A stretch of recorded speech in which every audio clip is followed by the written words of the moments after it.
Music. There is a very touristy city that appears in all the images related to trips to Italy. A romantic city and a crowded destination. But yes, we can all agree that it's different. Fellow travelers, welcome to Venice.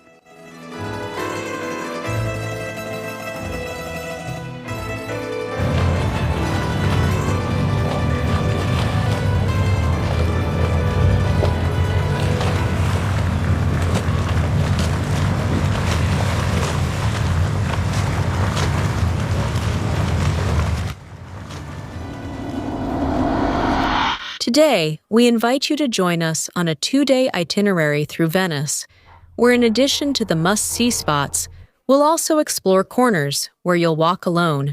We will go to Murano and Burano, and we'll tell you about accommodation and all the practical information. Shall we set off together? Let our camera be a window onto the first day in Venice.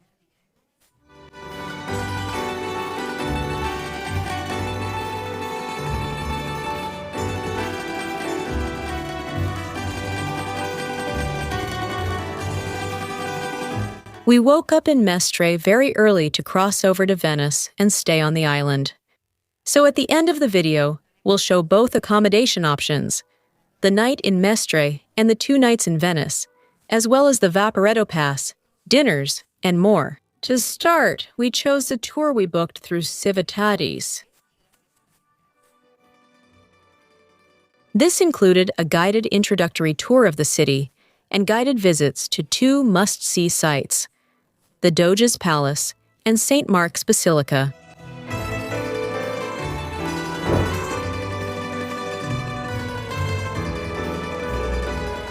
This tour, divided into 2 parts, first helped us get our bearings in Venice, with information that the guide, a Venetian woman who spoke perfect Spanish, shared with us in an enjoyable way, and she answered questions we had about a city on the water, which is so different from other places.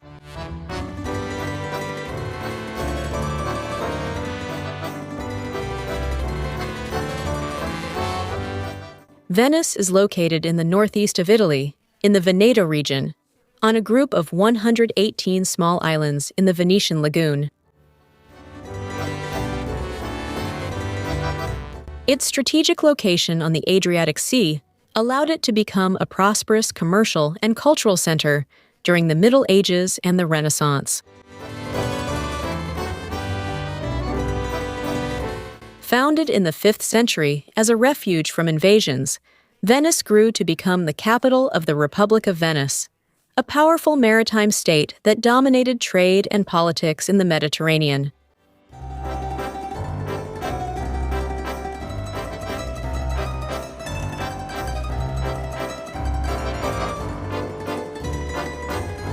Today, it is known for its dazzling architecture, its artistic legacy, and its unique water transportation system.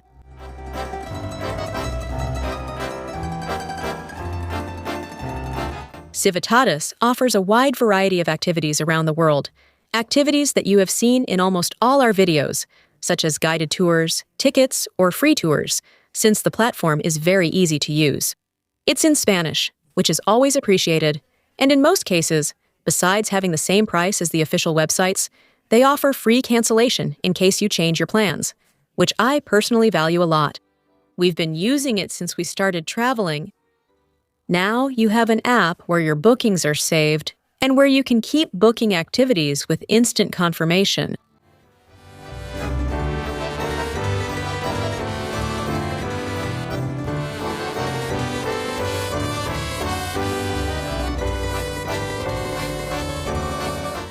When we finished the walking tour, we went back to the meeting point to wait for the guide who would accompany us. First, to St. Mark's Basilica, a place that, I think goes without saying, is a must-visit, but it's overcrowded. Or at least it was in September.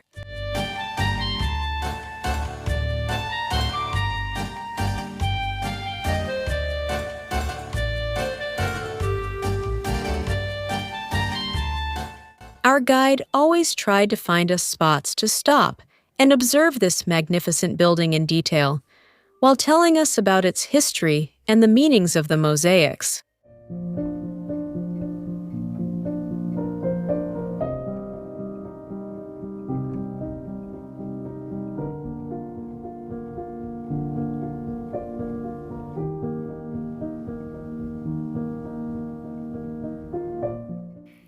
The tour also gives us access to the Museum of St. Mark's Basilica. When you reach the terrace, you can enjoy the beautiful views of Piazza San Marco.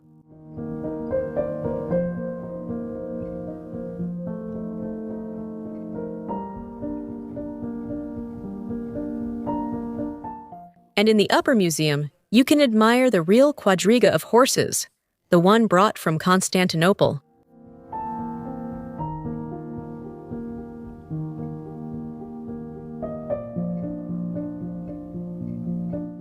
This famous sculpture, which originally consisted of a quadriga, a chariot pulled by 4 bronze horses, was taken by the Venetians during the Fourth Crusade in 1204 when they conquered the city.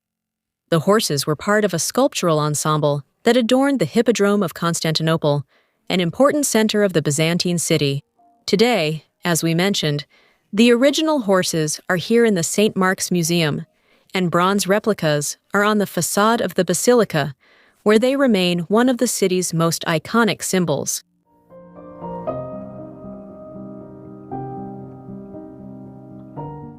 We already knew the Basilica, but on our previous visit, we went without a guide, so we missed out on many details that we did get this time thanks to the guide's explanations.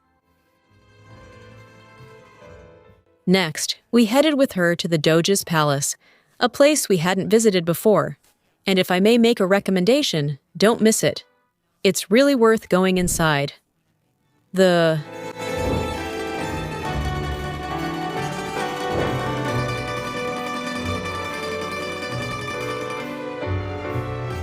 You will find large halls beautifully decorated with paintings, and the palace's prison.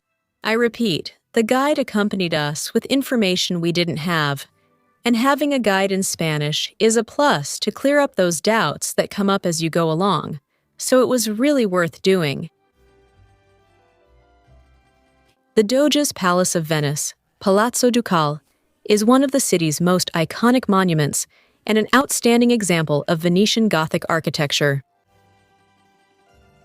Located in St. Mark's Square, it was the official residence of the Doge of Venice and the center of political and judicial power of the Republic of Venice. The palace combines Gothic and Renaissance architectural elements, with its elegant white and pink marble facade standing out.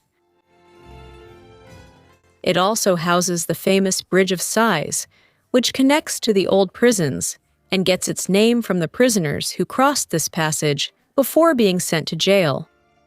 When leaving the palace, don't miss the cafe and a table we didn't want to wait for, but it's a lovely little spot by a canal.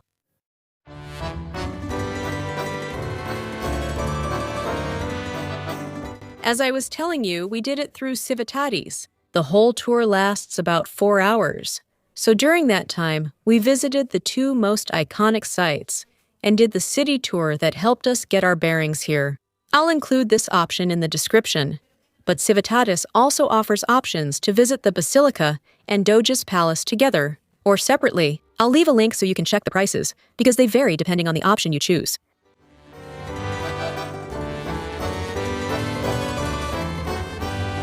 We had started the tour at 9 in the morning. Now it was a little after 1 p.m., and we already had a much clearer idea of the city, so we could start exploring on our own. It's true that you can also do a free tour at the beginning and add visits to the Basilica and the Doge's Palace the next day. These are new options opening up for us. Walking around Venice and trying to put together an itinerary can feel like a maze. So after this tour that revolved around Piazza San Marco, an iconic and central place to visit in this city, we'll start mapping out the walking routes, trying to make sure all the sites are relatively close for you. So after admiring the clock tower in the square, seeing the high water, and making a stop for lunch,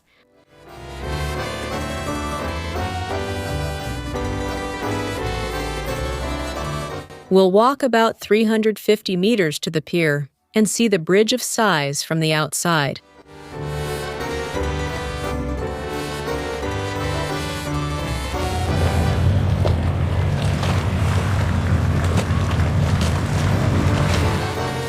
Remember that, as always, I leave a map on the blog with all the places shown in this video to help you out.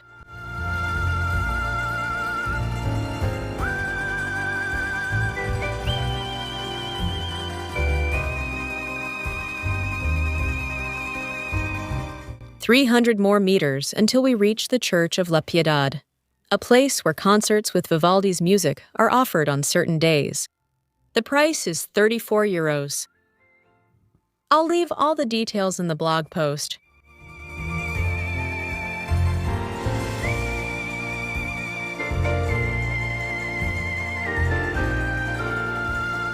And since we said we would take you to places that aren't so crowded, so you can enjoy the real Venice, we're heading to the Arsenal. It's about 1 kilometer away from us.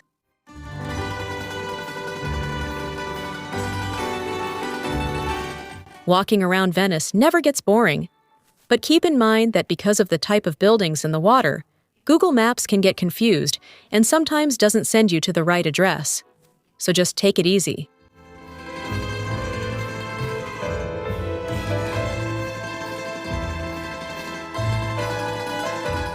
The Arsenal of Venice was the naval engine of the Republic of Venice, where the ships that dominated the Mediterranean for centuries were built.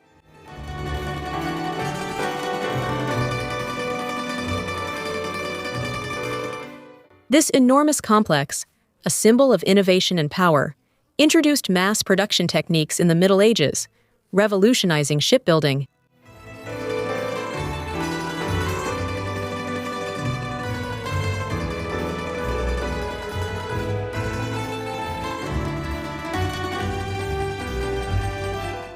We'd return here for dinner.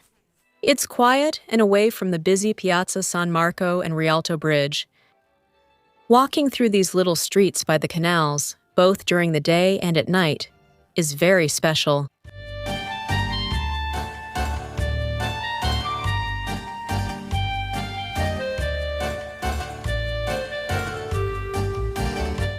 After enjoying ourselves, we head towards San Lorenzo Church. We will walk almost 1 kilometer and continue discovering that Venice is much more than crowds gathered in 2 or 3 iconic places.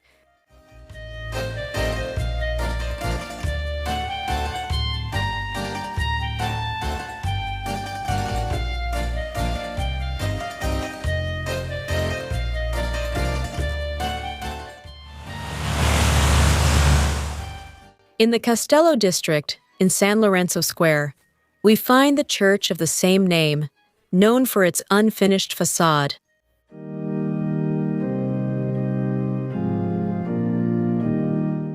The current building was constructed at the end of the 16th century. San Lorenzo is known for being a space that blends art and history.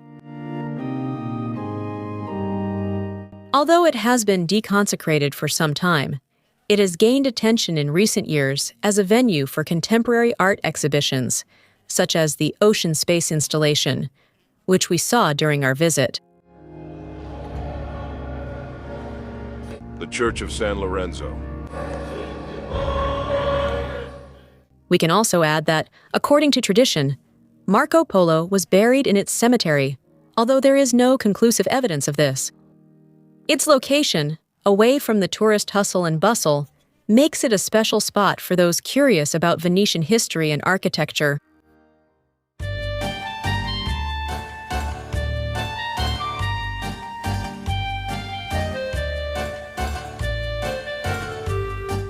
Now we're heading to a place we always see on social media, so we'll prepare ourselves for it to be crowded.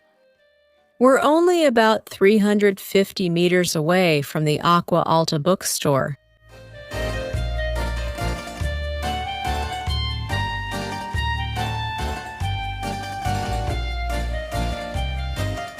The Acqua Alta bookstore in Venice is known for its uniqueness, with books stacked in bathtubs, gondolas, and other containers to protect them from flooding.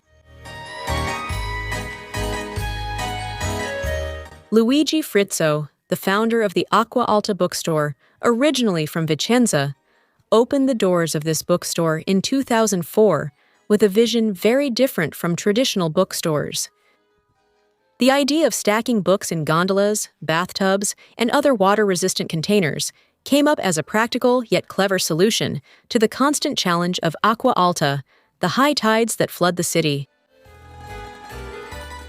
Instead of seeing the floods as an insurmountable problem, Frizzo decided to incorporate them into the design of his bookstore, turning Venice's vulnerability into a distinctive feature. In this way, the bookstore not only protects the books from water, but also pays tribute to the unique nature of the city.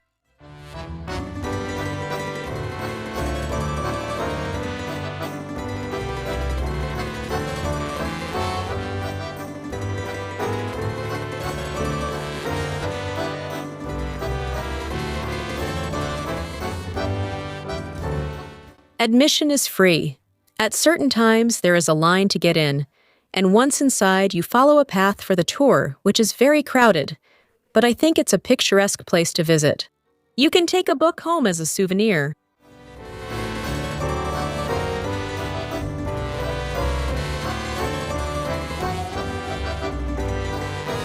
Our footsteps get lost among the canals, stopping at the bridges, and magic appears at every one of them.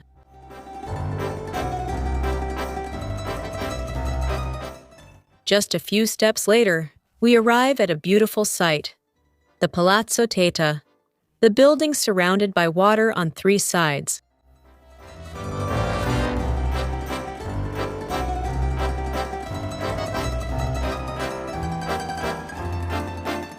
Now we head towards one of the most iconic places in Venice, the Rialto Bridge.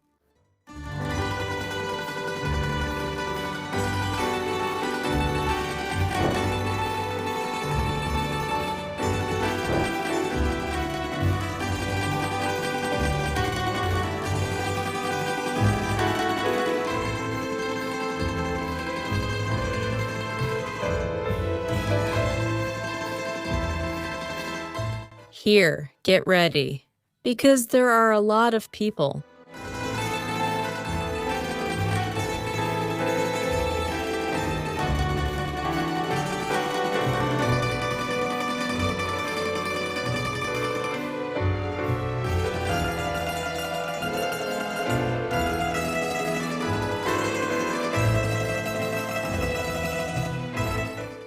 The Rialto Bridge, Ponte di Rialto, is one of the 4 bridges that cross the Grand Canal in Venice, and without a doubt, the most famous one. Its history dates back to the 12th century, when there was a wooden bridge here to connect the districts of San Polo and San Marco, the latter being the one we walked through today.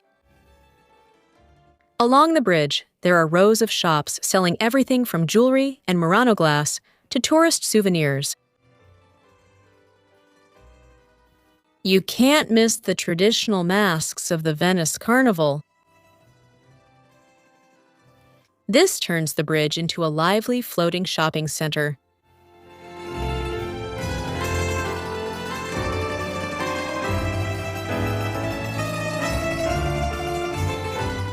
The Rialto Bridge is not only a symbol in Venice, but it was also, for centuries, the economic heart of the city. It is located near the Rialto Market, a historic place where Venetians used to buy fresh fish, fruits, and vegetables, a tradition that is still alive today.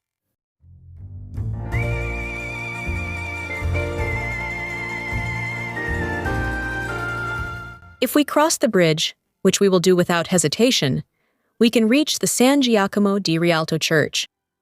Founded in the year 421, San Giacomo di Rialto is traditionally considered the oldest church in Venice.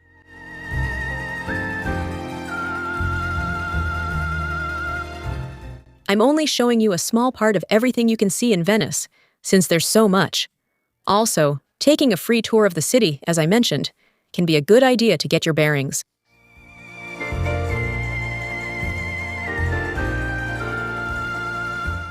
But we're crossing again, because a wonderful free viewpoint awaits us.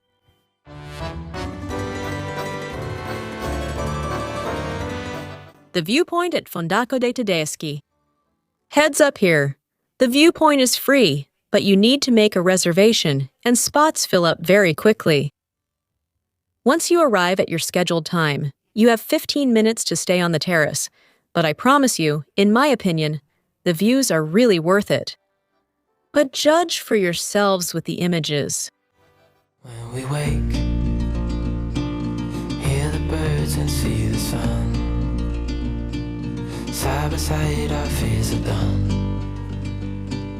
All the good times just begun. I'll leave you the link to make the reservation in the post about Venice on our blog. 21 days before you want to visit, the calendar for reservations will be available. Write it down and go online that day, because the spots fill up in minutes. The hours are from 10 a.m. to 6 p.m., so if you choose a time close to 6 p.m., you'll get sunset views. I'll give you lots of tips throughout the video, but I think this is the main one. Don't forget to book it in advance, and don't miss this viewpoint.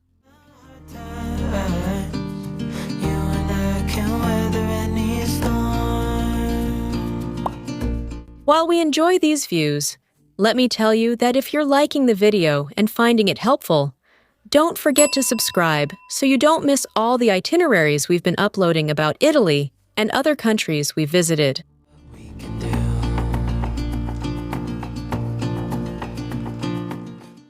We started to head back on this day, since we had a perfect ending to add to these views.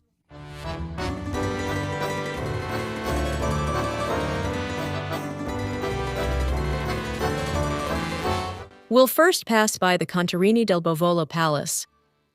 The palace dates back to the 15th century. Built by the Contarini family, it has a striking spiral staircase attached to the facade. You can go up the stairs and enjoy the views from there, as well as appreciate this building. Although we didn't do it, I'll tell you that the entrance fee is €8.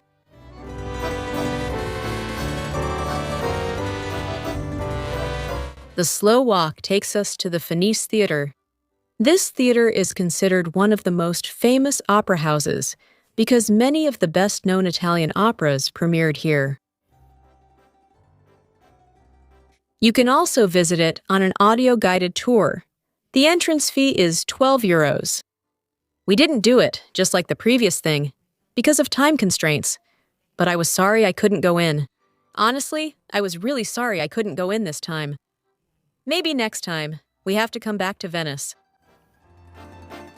And today we'll have a typical Venetian ending, a gondola ride.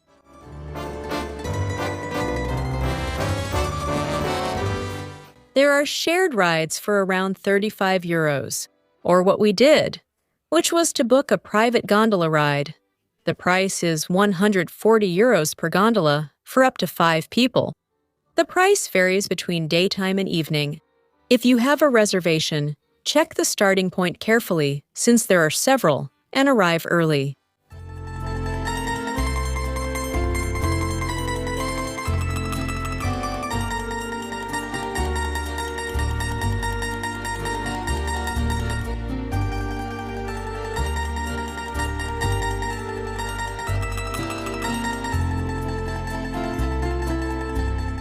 The gondolier was very friendly.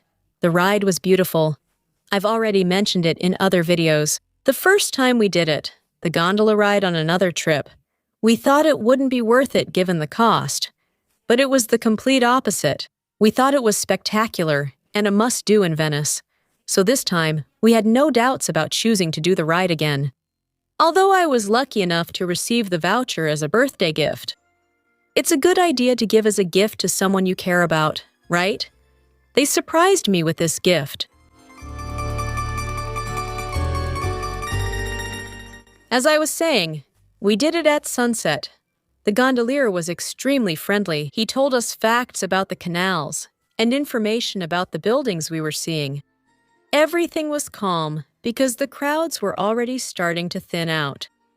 It was very relaxing and it was a beautiful ride.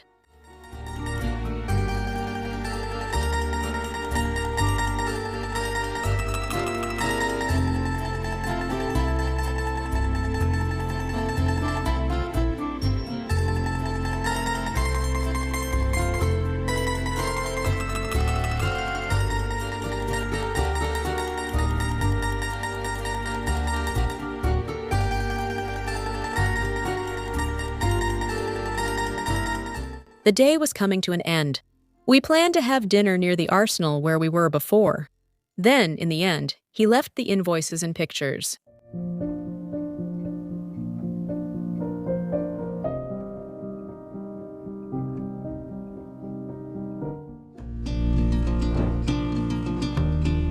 Day 2 in Venice.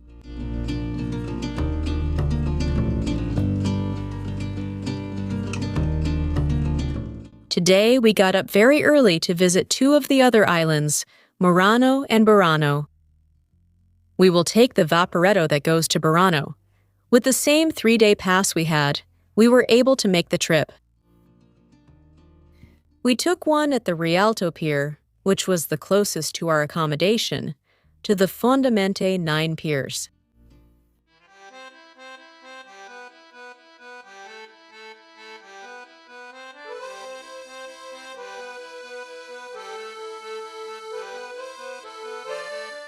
The single Vaporetto ticket is €9.50, but it's better to get at least the 24-hour one, which costs €25, depending on how many times you're going to take the Vaporetto. But obviously, if you're going all the way to Burano, you'll use several tickets, and you'll quickly make the most of the 24-hour pass.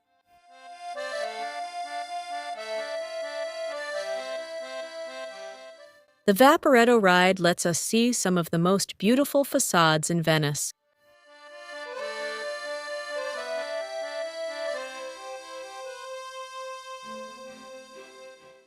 This public transportation, besides just using it to get around, and honestly, sometimes it's really crowded, offers us beautiful views of the city.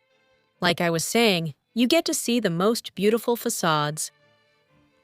If you can get one of the seats outside, take it and enjoy. You'll see how lovely that ride is.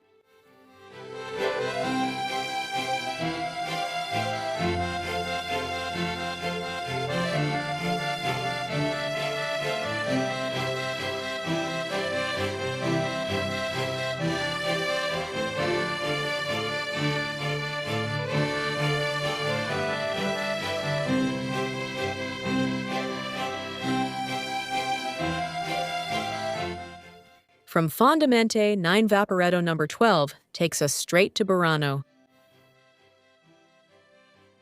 We would go to Burano first, which is the farthest away and the one many people want to photograph because of its colorful houses. So, since we wanted to bring you some beautiful shots of the city, we chose to go before it got too crowded. And it was definitely the right choice, because aside from getting the photos, we were able to enjoy it at a very relaxed pace.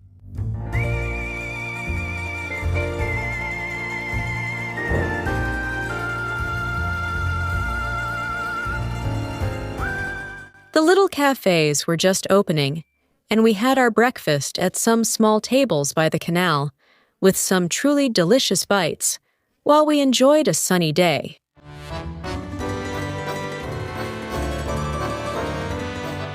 One of the most famous features of Burano is its houses painted in vibrant colors. According to tradition, fishermen painted their houses in bright colors so they could easily recognize them from the water, especially on foggy days. Currently, the colors are regulated, and homeowners must request permission from the government to repaint them.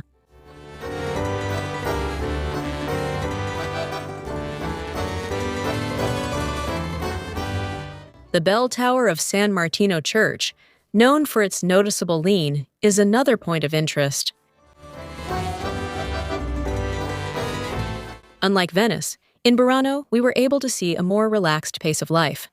A walk around the island allows you to enjoy the calm of the lagoon, far from the tourist hustle and bustle.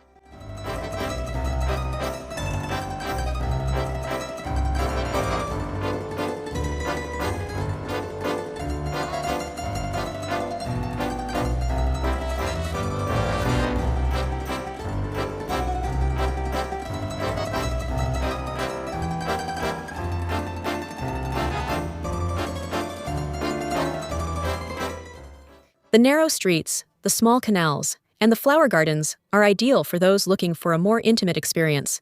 But as I said, take advantage of the morning so that this magic isn't interrupted.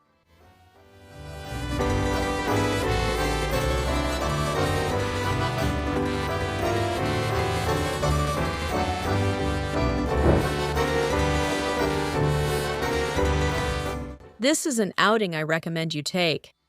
From the San Zaccaria Pier in Venice, you have Vaporetto number 14 that goes directly to the island. Or, as we did, from the Fondamente Nove Pier, number 12. And the trip takes about 45 minutes. When we wake, hear the birds and see the sun. Side by side our fears are done. Oh, the good times just begun. Burano is, without a doubt in my opinion, a must-see on this visit to Venice. That's why I was telling you to give this trip at least 2 days.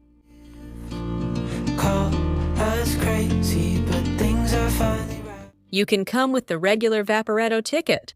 The 75-minute ticket costs €9.50.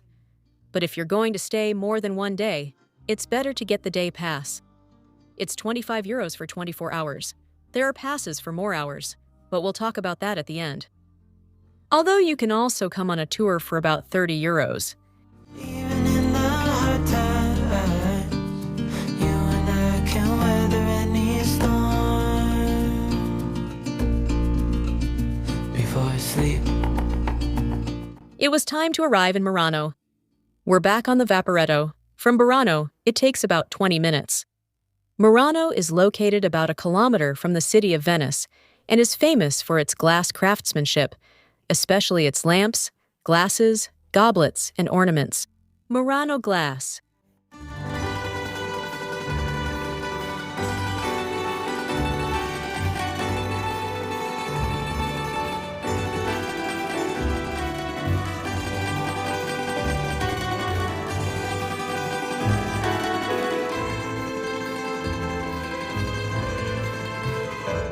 Getting off the Vaporetto in Murano is like seeing a little Venice. Much more similar to this than to Burano. It looked very lively, and walking through its streets is also very charming.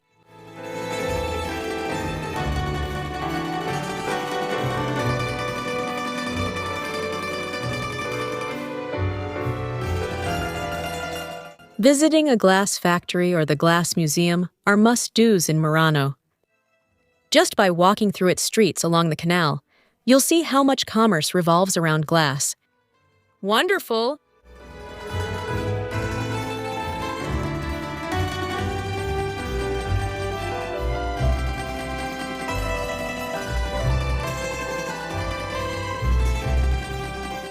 The lighthouse and the Basilica of St. Mary and St. Donatus are must-sees on this tour, as well as taking a break to keep planning your day.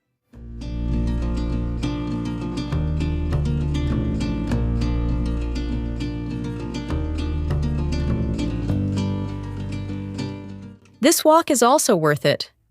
I think including both is a good option when visiting Venice, but it will depend on how much time you have on the island.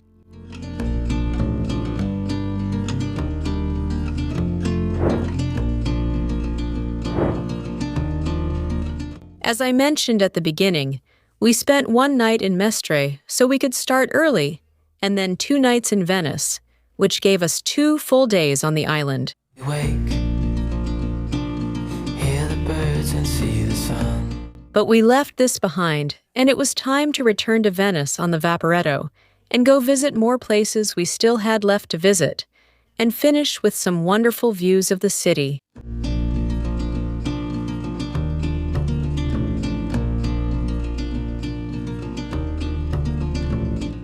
As I was telling you, we wanted to visit other places in Venice, so we headed to the Cannaregio neighborhood. And in it, the old Jewish ghetto. We will walk a little more than 1.5 kilometers from Fondamente Nove.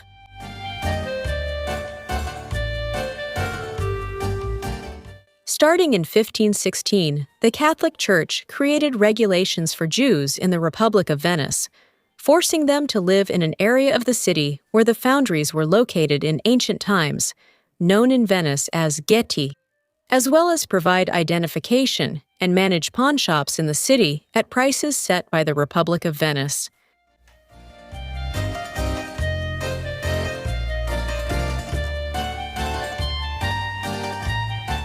Here, far from the hustle and bustle of tourists, you experience a more authentic Venice, away from the Instagram photo ops.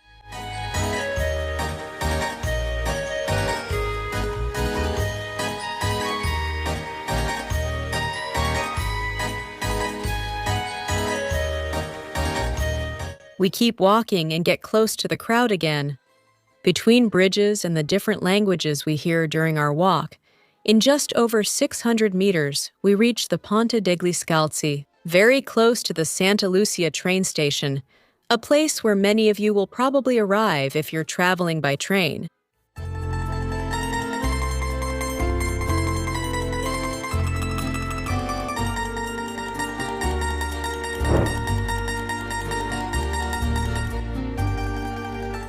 A quick rest stop, and then back to studying the map.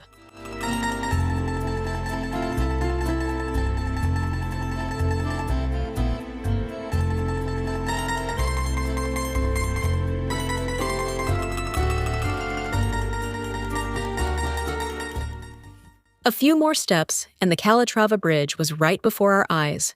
The Constitution Bridge. Right in front, Piazza Piazzale Roma, the place where the buses arrive.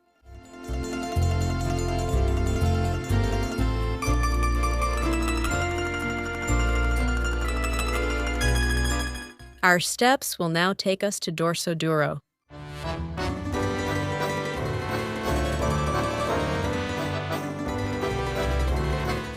Dorso Duro is one of the 6 neighborhoods or districts, the sestieri into which Venice is divided.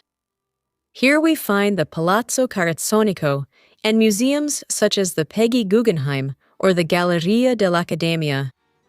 If you have time, the Galleria dell'Accademia is a must-see. The entrance fee is €15.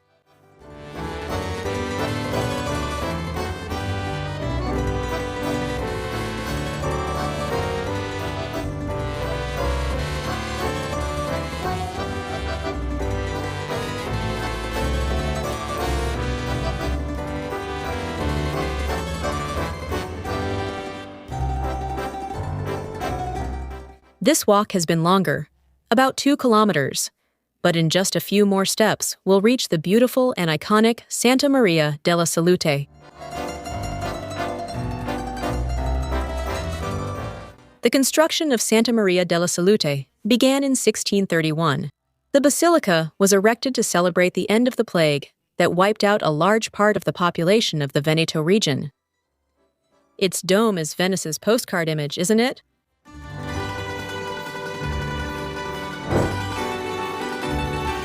We can enter for free, and it's advisable to do so.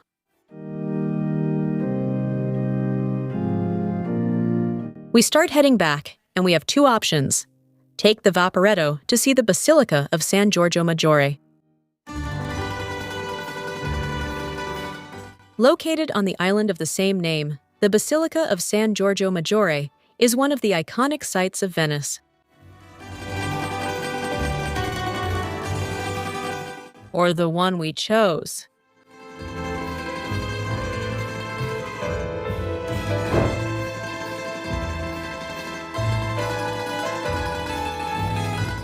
Ending the day by climbing the campanile of Piazza San Marco with some wonderful views.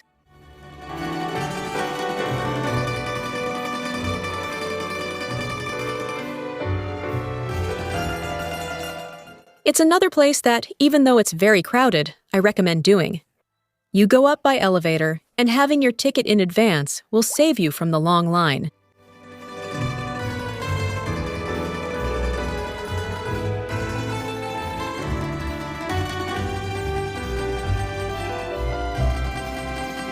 The ticket at the box office there costs €10.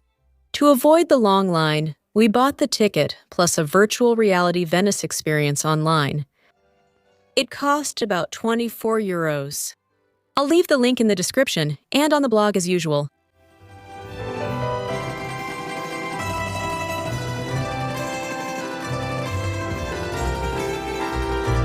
If you like the guides we make and want to take it a step further, you can join the channel or give us a super thanks to help us keep making these kinds of guides.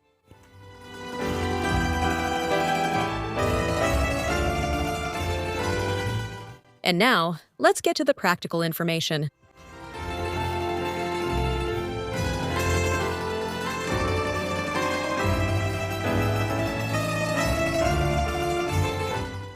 Throughout our entire trip, we stayed connected with the Olafle Sea Sim, both to navigate between places and to share moments on social media. I'm leaving you a discount coupon. We traveled with travel insurance because you should never go without it. Ours was IATI. I'll leave a discount link in the description. As I was saying, to get around Venice, you can buy tickets for the Vaporetto one by one as you need them. But if you're going to be moving around several times, it's better to get a 24-hour pass or longer. I'm displaying current prices on screen, and the link is in the description if you want to get it now. We had to take a taxi on the first day due to a transportation strike, and it was expensive. The ride from Ghetto, where we left the vehicle, to Rialto cost €80.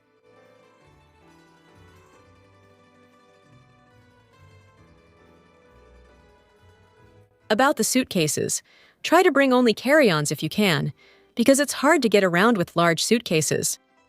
The spaces are small and there are a lot of crowds. Plus, there are steps on each of the bridges. Accommodation. Here, I'll tell you that you have the option to stay before arriving on the island, stay in Mestre, and travel to it during the day, or stay inside Venice. Although the price difference is quite significant, we preferred to stay on the island, but you should evaluate the options yourselves. We chose to spend 3 nights.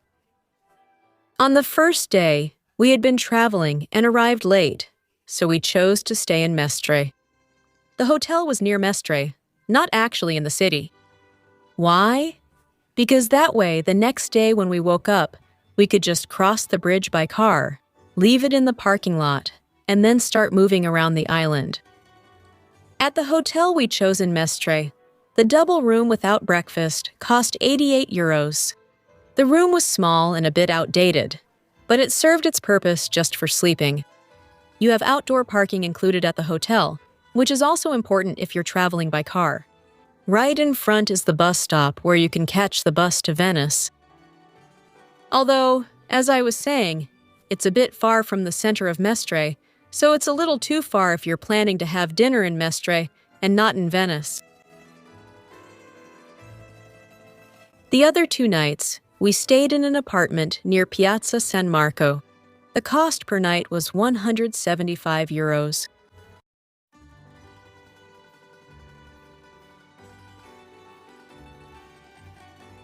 The location was very convenient for getting around, and it was spacious.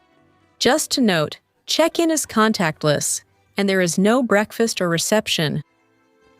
But for the prices we had been finding within Venice, it was a good option for us.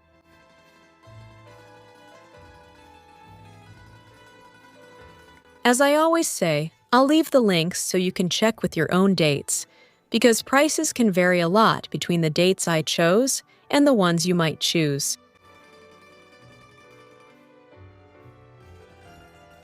We had dinner one night near the Arsenal. I'll leave the name and the receipt here.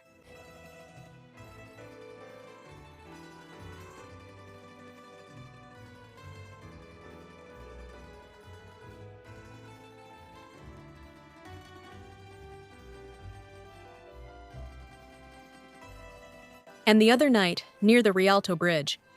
This last area is more expensive, and the service wasn't worth what we paid, since it wasn't good. She left her name in the bill.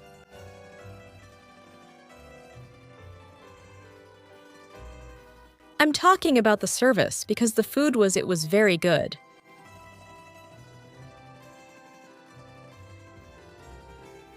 We went by car, left the car at the Tronchetto parking lot, and the cost per day is €27. When I say we went by car, for those who haven't been yet, it's because you cross a big bridge that takes you to the island and immediately turn. You're going to find a big parking lot. There are 2 big parking lots, I think. You'll find this big parking lot, the Tronchetto parking lot. And just a few steps separate you from where the Vaporetto leaves, which will take you to the stop that's most convenient for getting to your accommodation. You can get to the city by plane at Marco Polo Airport, by train at Santa Lucia Station that we saw during the tour, or by bus to Piazzale Roma, which is close to the city center. So, all of these ways will be convenient for getting to the center of Venice.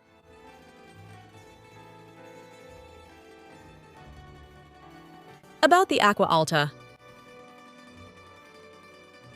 The Acqua Alta is a typical phenomenon in Venice, where high tides flood some areas of the city, especially Piazza San Marco and other low-lying areas. Although this mainly happens between the months of October and March, we went in September and the water still rose a little. The most likely times are in the fall and winter, with the highest incidence between November and December. As we saw in the video, it deserves more than 1 day if you want to explore it thoroughly. For us, 2 days were not enough.